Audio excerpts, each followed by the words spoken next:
Welcome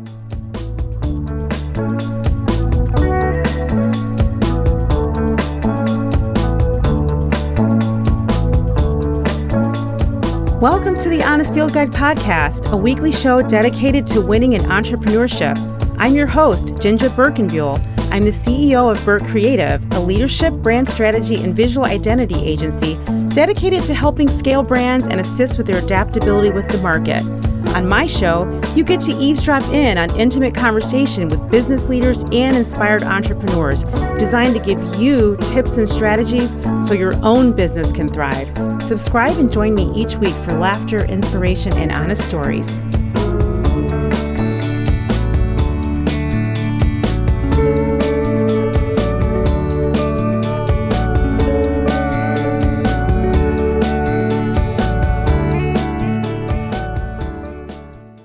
Everybody, welcome back to my show, the Honest Field Guide podcast. I'm your host, JinJa Birkenbeuel, and I'm so glad that you're here joining me today.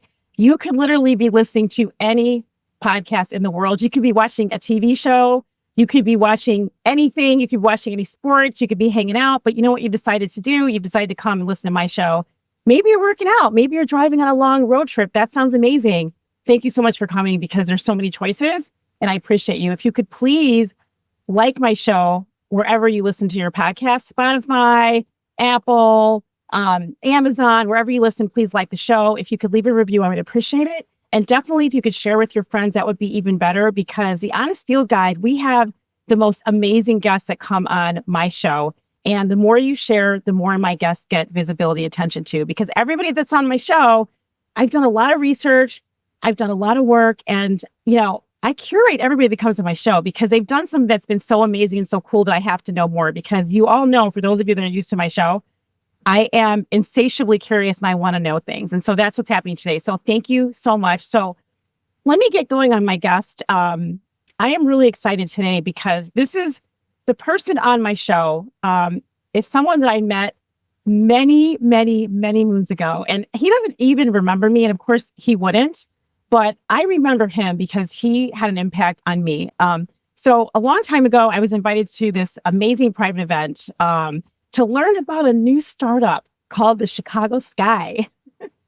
And as a person that knows very little about women's basketball, now you might remember this because my last show, when I interviewed Shayna Stevenson from the New York Liberty, I was like, I don't know enough about sports. And I'm not a huge knowledgeable sports person, but I love sports. I do have two sons. I have three sons. Two of them are athletes. So I've sort of been drawn into the sports world a little bit in the beginning, like, watching Bears game with my husband. He's like a fanatic for Bears, and he's a fanatic for the Chicago Cubs. He's a fanatic for the DePaul Blue Demons. It's like I got dragged into the sports world, and I was like kicking and screaming. I was like, I'm a girly girl. What am I doing here, right? But lo and behold, it's one of the most amazing experience I've ever had. And I've been married for almost 30 years, and sports is a huge part of my life because of my husband and my children. But anyway, I was at this event and I was like, I don't really know what's going on here, but I'm going to go anyway. And it was at the request of one of my sponsors, one of my advisors, Les Coney. He's a prominent businessman and philanthropist. He's probably best known for being President Barack Obama's best friends and one of his most effective fundraisers. So Les invited me, and I thought, I'm going to go because I love him. He means a lot to me, and he is a valuable resource for my business. He has so much knowledge and information. So I went without knowing what I was doing. I was riding up this elevator to an office that was like full of dark woods, high ceiling, soft leather chairs. And I found myself in a room with very prominent business people. And I was just like, wow. The person that was in the front was giving a speech about how he was going to transform Chicago and why he started the Chicago Sky. And I was just like, wow. And I was looking around the room like, this is so great. This is a totally new experience. Like, this is brand new. I've never been in this before. And sports executives, other, incredible business leaders. And it dawned on me, I'm like, wow, am I a prominent business leader too? And this was early on in my business when I was sort of transforming from, analog to digital. I just had my third child. So the feeling of belonging is what never left me from that experience. I felt welcomed and belonged, and I felt like I belonged. Everybody there treated me with respect, smiles, and it was like people had kindness. And this is the kind of thing that can't be faked. at all. And just remember, this was a really long time ago. So just imagine that if I have an opportunity to talk to this person, almost to say, thank you for being you, number one. But thank you for giving me a vision and a visual for some other totally different world that I knew nothing about. So let me read a little bit about Michael Alter. Michael Alter is a visionary Chicago native whose leadership spans both business and sports. As president of the Alter Group, one of the nation's largest private commercial real estate developers, Michael has overseen the creation of nearly 100 million square feet of property and launched innovative ventures across the industry. Driven by a deep commitment to community and equity, he founded City Year Chicago, a youth service corps dedicated to mentorship and civic engagement. In 2005, inspired by the talent and passion of WNBA athletes, Michael brought the Chicago Sky to his hometown, Chicago. Under his stewardship, the Sky had become a force in women's basketball, highlighted by their 2021 WNBA championship. And Michael continues to champion opportunities for women in professional sports and beyond. Welcome, Michael. Thank you. Good to be here. And I do remember that meeting. It was 20 plus years ago, so it was a while. It couldn't have been 20 years ago. You got to be kidding. It absolutely was. More than 20. This will be the Sky's 20th year. And that was the well, you know what? Maybe it wasn't 20 years ago. You're right. It wasn't at the very beginning. I remember I had our coach with us. It wasn't our first year coach. So you're right. It was maybe 12 years ago, something like that. Yeah, because I was thinking to myself, my oldest is 21, and I was like, wow. No, I remember that. Yeah. Okay. Yeah. It was actually incredible. So, but listen, first of all, again, thank you for coming on my show. I really appreciate it. Happy to be here. Yes, I love it. So before we kind of get to your backstory, because I do want to understand how you got here, right? I mean, I've read about you. I've heard about your family. I want to first understand, for people that don't have any idea who you are and what you've accomplished, what do you tell them that you do? Depends who I'm talking to. Depends the context. Usually I tell them I'm in real estate development, but again, it depends. Okay. So you just said that you tell people you're a real estate developer. So you do not lead with, I own a WNBA basketball team. No. Can you help me understand why that is? Why is that not part of your conversation? I understand what you're saying. Like, it depends on who you're talking to, but it's so fascinating to me that that's not what you say. I mean, if I'm at a sports conference or something, what are you doing there? Then I will mention my affiliation with the Sky. But, if I'm just meeting people at a dinner party, that's probably not the first thing that I would. It just doesn't, I don't know. It seems like it's secondary, I guess, even though it's really not. I love you so much.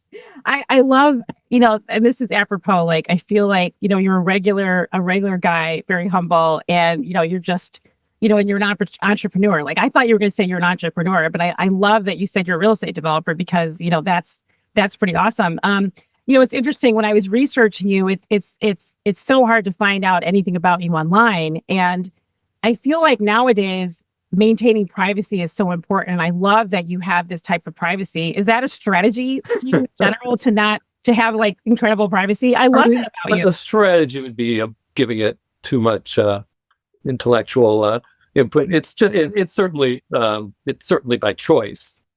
Yeah, I'm like I said, I'm not big on the public persona thing. I don't like social media, so I'm not involved in social media. And, I'm private, when there's things like doing something like this, I'm happy to do it. But generally speaking, it doesn't, I don't know why anyone really cares that much, to be honest with you, what I'm doing or not doing. It's not relevant or important. I love that. I would love to be private sometimes, but the horse is out of the gate for me. Yes, for a lot of people. I swear it's a whole nother conversation. Yeah. We've got to have it. So listen, I want to understand a little bit more about your early days. So, okay. Did you grow up in Illinois? And I know did. Okay, great. Your father was a prominent businessman. So I'm just thinking, from an early age, were you groomed for the family business? And talk a little bit about that. Like, I remember when I interviewed Danny Wirtz, he's like the fourth generation owner of the Chicago. Yeah. And he said when he was growing up as a kid, at the dinner table, there was no other discussion except for business. He was groomed. Yeah, mine was a little more complicated than that, I would say. My dad was very successful, although he was a true entrepreneur. He he started his company from scratch. So he wasn't always very successful. In fact, he started out with really nothing at all. And his father was a tailor and shop owner, and and very, very well, he was an immigrant. So, but by the time I would say I got to my, I don't know, junior high age is when my dad's business starting to get successful. And, I had a general sense of what he was doing. He was certainly a workaholic, and he worked a lot. But it was kind of a complicated, real estate. What does that even mean? And, it didn't really make much sense to me. I was not that interested in business at all. I will say, however, though, that my dad did make clear to me, especially as I got closer to college, and that he would love to have me involved in the business, but that love was not shared by me. That was something that like I said, I was respectful, appreciative, but I had very little interest and very little focus about what he wanted to do. It didn't really. So I went on my thing, and I even though I went to college, obviously, and law school and all that, but I never studied business at all or finance. Even in law school, when everyone takes these corporate tax and finance, I didn't do any of that. And I didn't take any financial classes in college. It's just never been of interest to me. So, that changed when I went. So when I was in my late 20s, I think my dad was getting older, and he started putting plans in place about succession and his estate, stuff like that. So he sort of needed to. I wouldn't say he was pressuring me, but it was kind of a time where it was like, if you're going to be interested, that now would be a good time to know, because it would impact some decisions I'm going to make. And if you're really not, fine, go off, do your thing.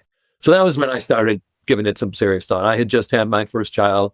So I thought long and hard about it, because again, it had very little traction to me. But what ultimately swayed me was the thought about, I saw, as I thought about through kind of the eyes of a successor, was really, this was a family business. And if I were to continue, it would be an opportunity for me to sort of provide for my siblings and their children and whatnot. So I kind of saw myself as a fiduciary, if you will, that, okay, I can do this, take this on, and if I like it, I'll stay. If I don't, I'll leave. I'm young enough, it's not going to have a big impact on me.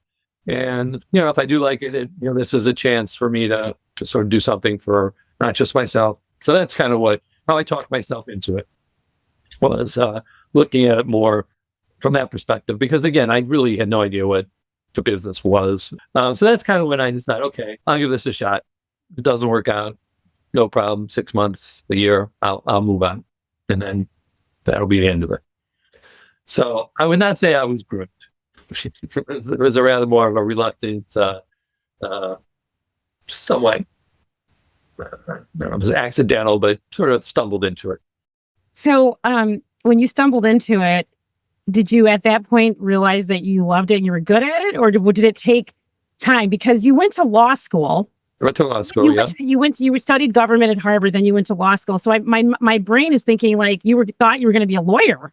Yeah. Well, I don't know about that, but I was very liberal arts, sort of very, public policy, social, focus kind of things. All the work I've done, even the legal work prior to that, had been mostly doing public law kind of work.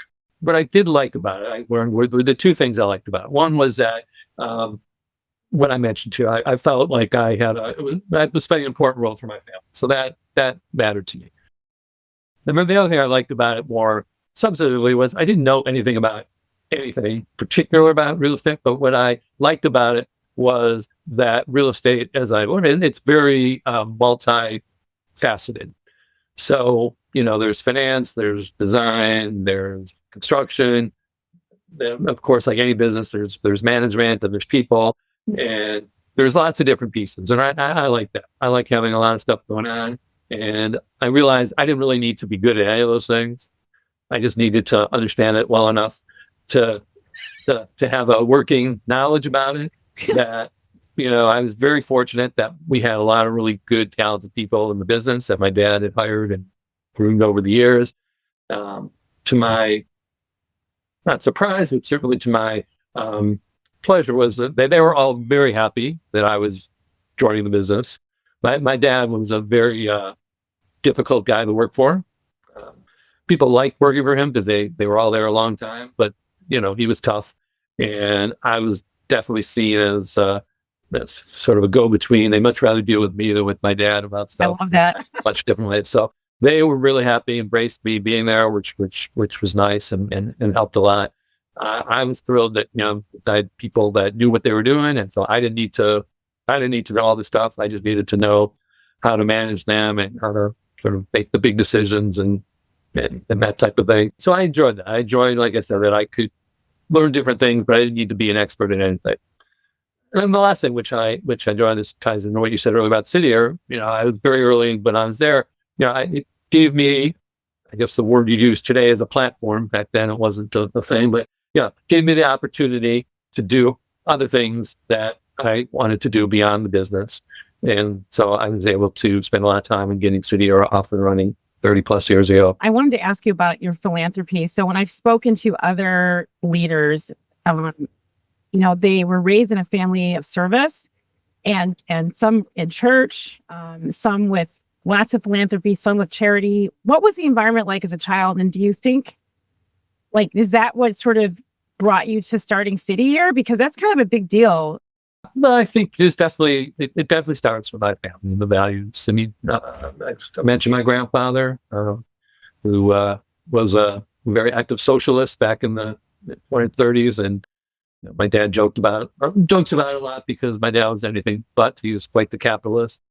But there was even that that element in my family. My mom was also very. So I remember as a very young age. I grew up in the 60s. I was too young to be actively involved, but I very strongly have memories of following what was going on, the civil rights movement and the anti-war movement and liberation movement, and all these kind of things that I was very interested about. I remember, and I did go to some marches with my mom. My dad wasn't too excited about that, but my mom would take me to a few things, and so that was always something that was part of who I am, that I definitely got from my parents and grandparents.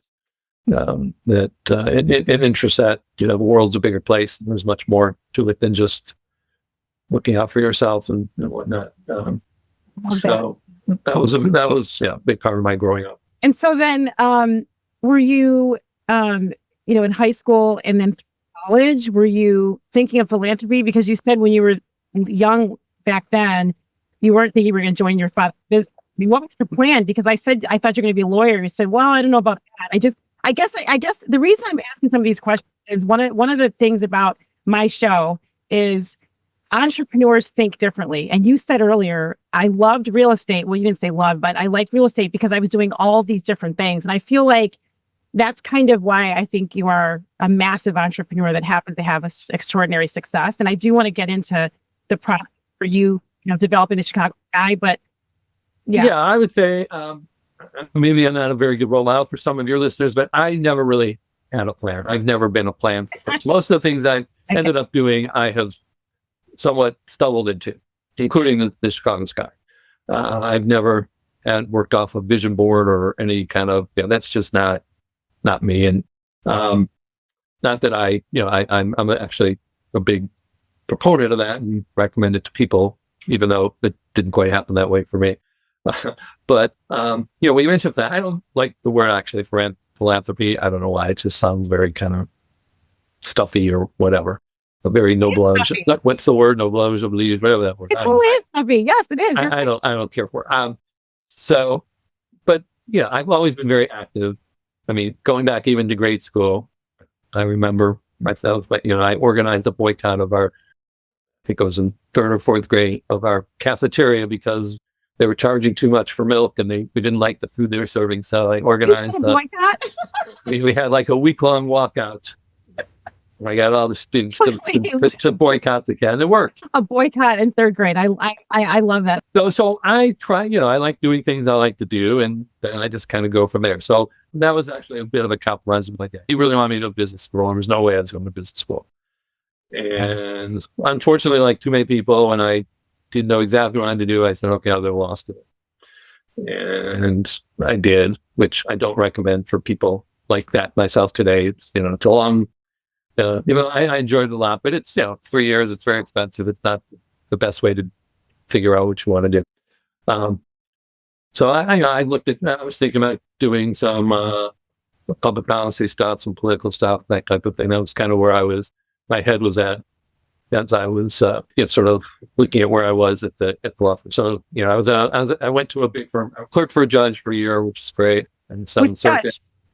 What's that? Which judge? Oh, William Bauer. He was the chief judge of the Seventh Circuit at the time. Wonderful man. Still around. God bless him. And that was a great experience. And then I went to a firm for a year just to kind of see what that was like. And I knew I was going to last there very long.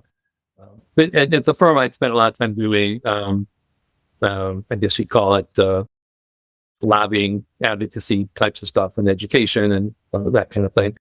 So that was a little more aligned with the kind of stuff that I would be interested in. What I love about lobbying, and I talked to another person on my show who got his chops in lobbying, and it really did. And he eventually became an entrepreneur and launched a very successful public affairs firm, political firm. He just learned about communication, talking to a variety of people, traveling, learning how to walk the walk, talk the talk, wheeling and dealing. It was extraordinary. It had an extraordinary impact on him actually being able to start a business, which he grew, and it's magnificently huge now, which is kind of where you are. So I feel like I love the idea that you did that. And one of my questions was, and then I want to move on to the Chicago Sky a little bit, but one of my questions was, you kind of answered a little bit. You said, I would never recommend someone go to law school. However, everybody I talked that went to law school that ended up doing something else because they went to law school and they were like, nope, I'm not going to be a lawyer. And they went and did something else. They have huge success in their careers and huge entrepreneurial thinking because of what they learned in law school. And I love that about your story. Yeah. But let me just qualify that. I think somebody who wants to be a lawyer, absolutely go to law school. That's the only way you're going to do it. So, but what I was saying, a lot of people don't really want to be a lawyer, but they go to law school anyway. And yes, I know a bunch of myself, very successful business people, entrepreneurs who went through law school, and it is a great education and great way to learn to think. So, yeah, that's fine. But like I said, I think most of those people would have probably got where they were going anyway. Okay. Yeah, that's fair. And so, for young people today, I just want them to think about it because, again, it's a big commitment to law school. It's 3 years of your life. It's a lot. It's expensive, very expensive. And we have AI lawyers coming. We do. That's going to be a big event lawyer. They are on the way. Yes. I want to ask you about the Chicago Sky. So one of the reasons that I wanted to talk to you is I was like, okay, there's a guy named Michael Alter.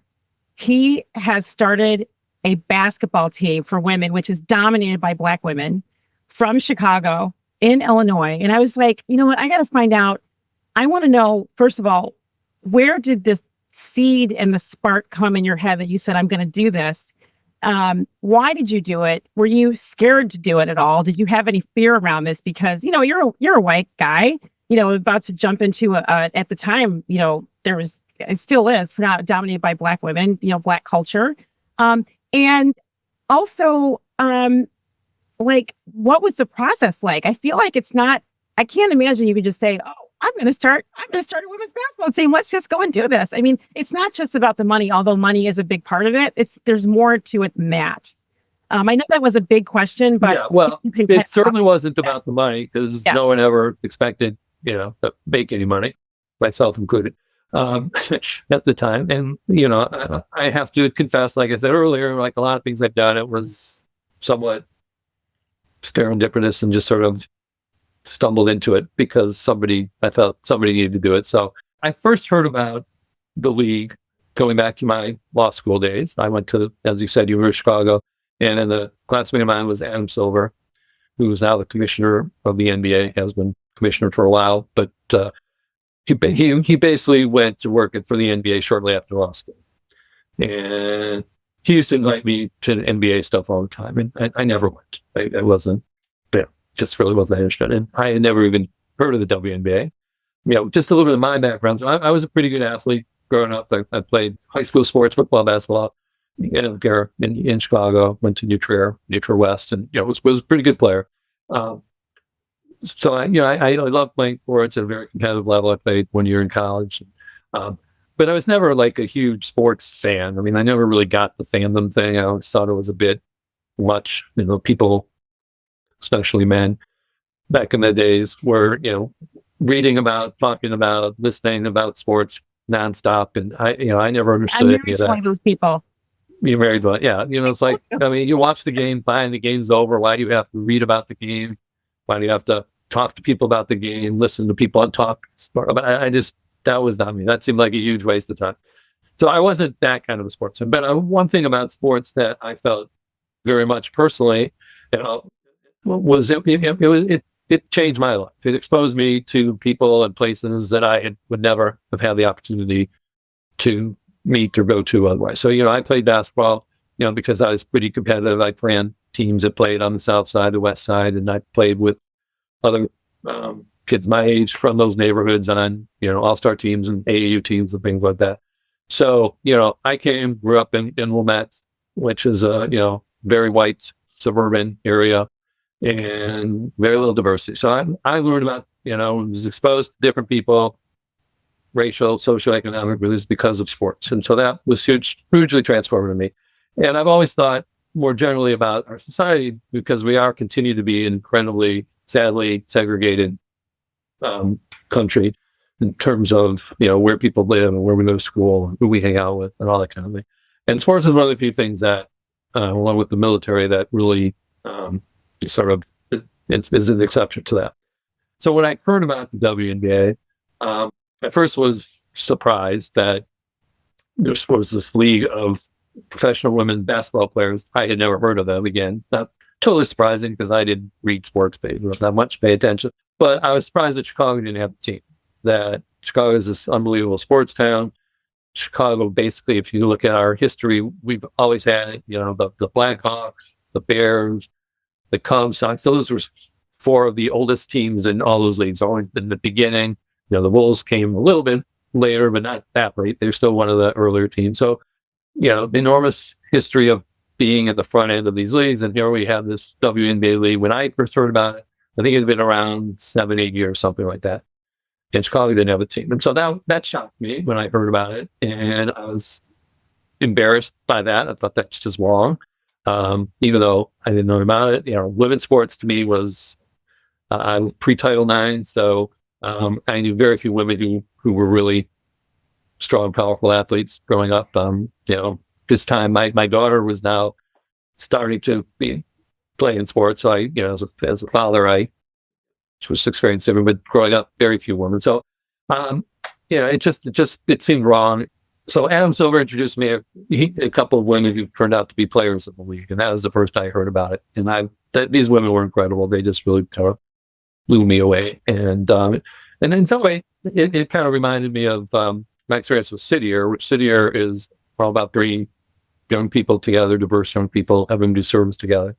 And this was, I thought of sports as kind of, it's a different, again, I hate the platform, but instead of service, it was sports, but it was sort of a similar way of, having diverse people and a way to impact community and society and whatnot. And so, so when I met these women and I heard about these women, by the way, what were their names?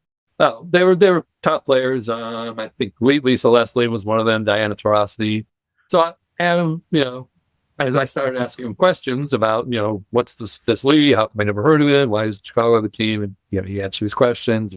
And then he said at one point, we don't have a team in Chicago. We really like to be in Chicago.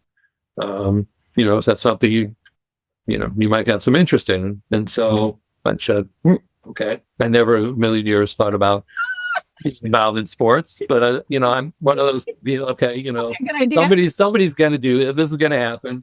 And, I felt, okay, if someone's going to make it happen, it might as well be me. I don't know who else is going to do it. Didn't seem like anybody else was that interested.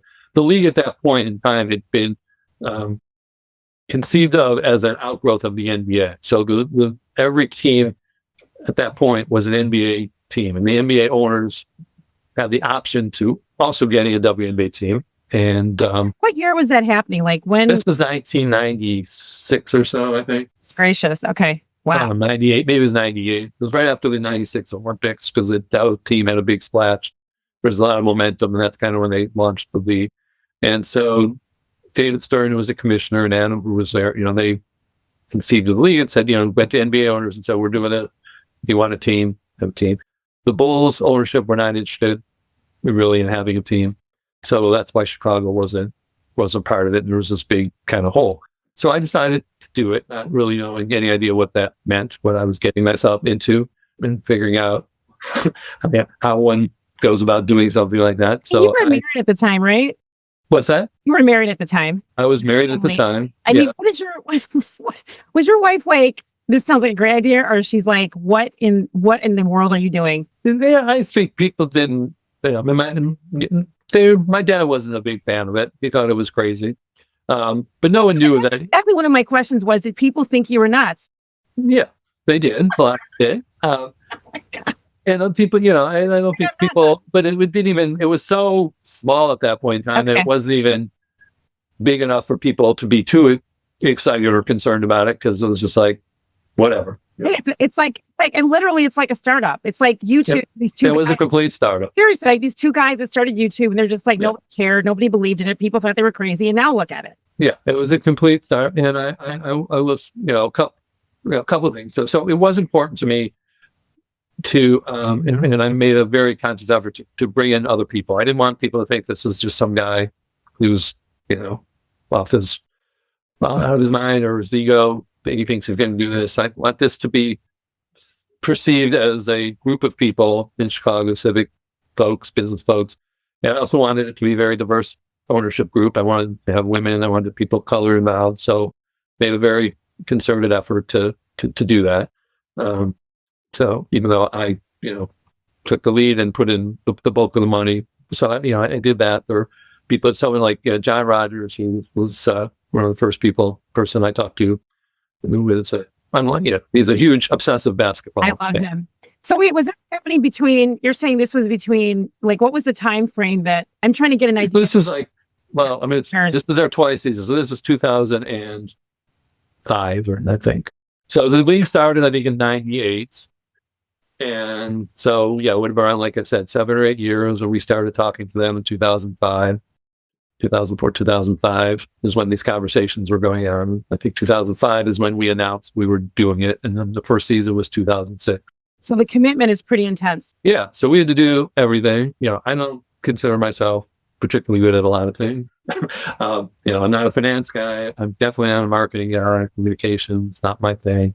One of the things, though, I do think I've been very successful at is identifying good people, talented people, good leaders.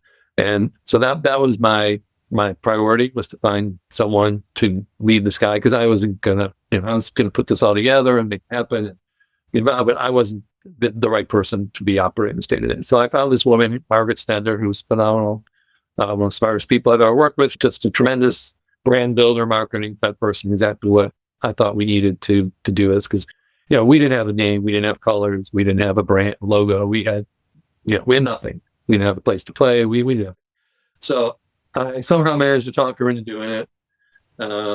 And she was amazing. Is she the woman and that was one of my questions, is she the woman that actually led the development of the brand, the naming, and the whole process to launch the graphics and the visuals? That's the person that you brought in to do that? Yes. Yeah, this was 2020 plus years ago. Goodness gracious. I'm really what is striking me a lot about you, Michael, is and I know you hate the word philanthropy, but I know there's really no other word I can use. You can use it. It's okay. I just don't worry about it. Trying to be sensitive to it. You're kind of tricky with us. So you have a philanthropic through line in your heart, and you also have a social justice lens. So it seems to me that you have no fear or intimidation or ego around working with women, or working with women leaders that are really smarter than you, which you just identified. You also have no fear of, working with the Black community and Black people. You're working with a lot of Black women because they're players. What when I think about, and I interviewed Representative McGarvey from Kentucky about this when Kamala Harris was running for president. I was asking him, as a male in America, how do you, navigate the world where people are very intimidated by powerful women, and they're intimidated by smart women. They don't want to marry them. They don't want relationships with them, whatever it is. Like, they don't want to give them money, capital. I feel that when I'm listening to you talk, like, you just are just like, why are we, what? This is my life. When you think about, I have 3 sons, I don't have a daughter. And I do know when boys are growing up, they're bullied on the playground when they develop, relationships with girls or protect them or stick up for them. And I want to understand from your perspective, I get the idea of I model by my behavior, but do you ever talk about your ability to have strong relationships with very strong women? And I also want to just mention that recently, there's a big investor group that's part of the Chicago Sky now, and it's dominated by very powerful corporate women. I feel like you're, showing a lot of people the way that you can actually build a successful business by bringing in women. So can you talk about your philosophy around that?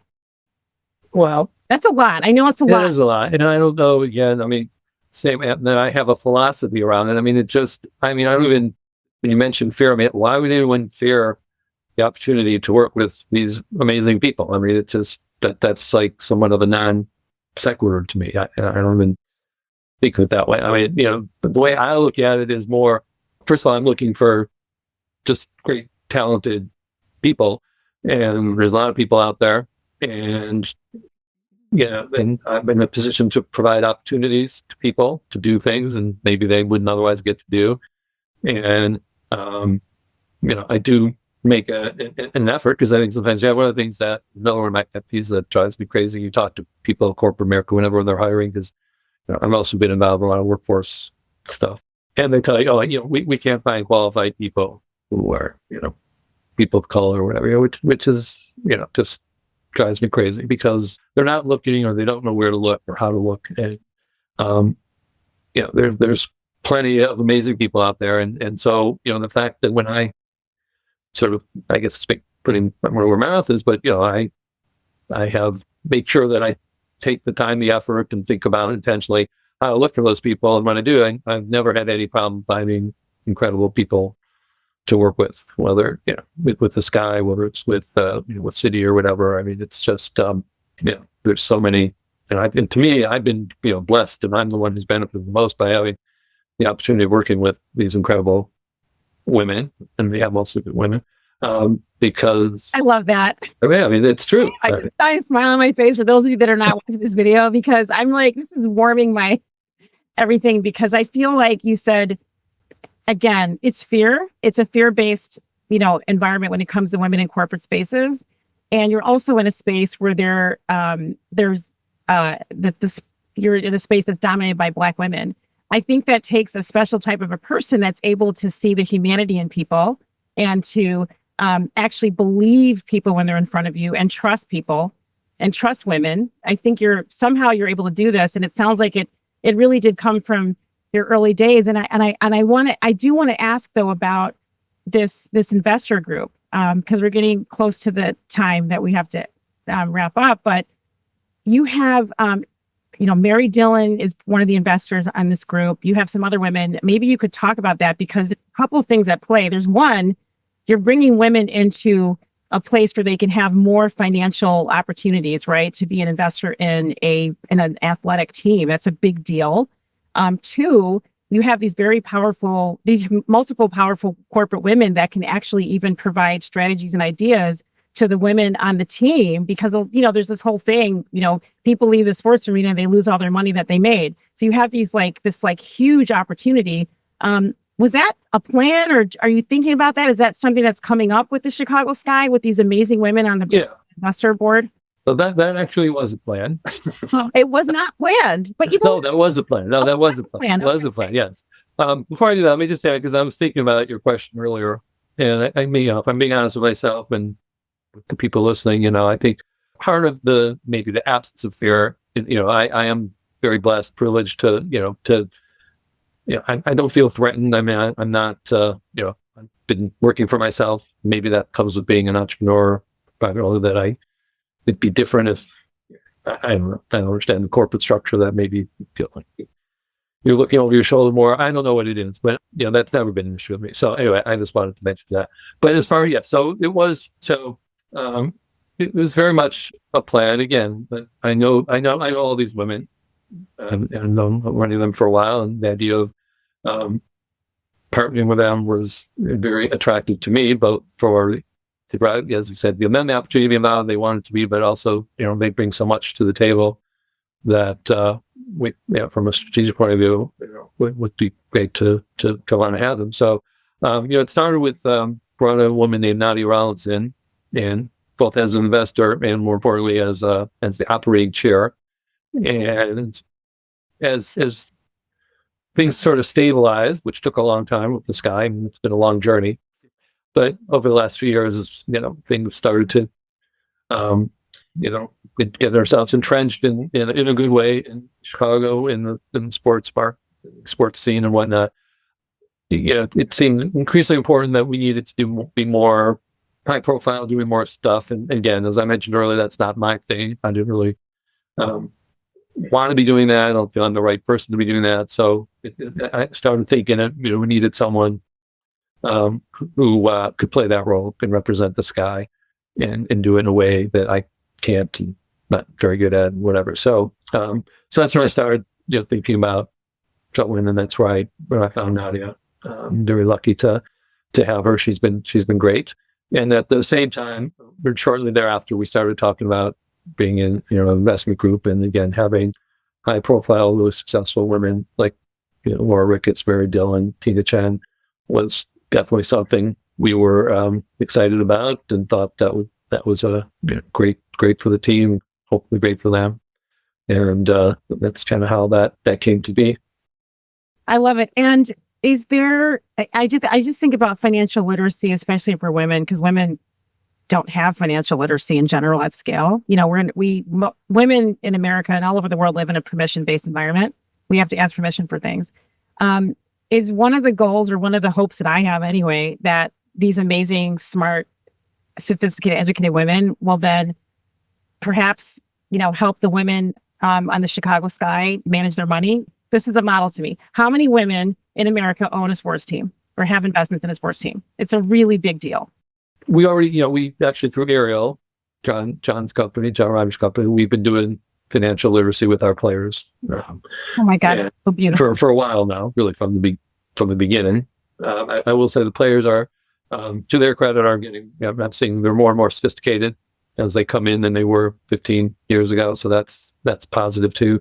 Part of it is because, they're getting, I don't know if you're familiar with NILs, but they now. Yes, I am familiar.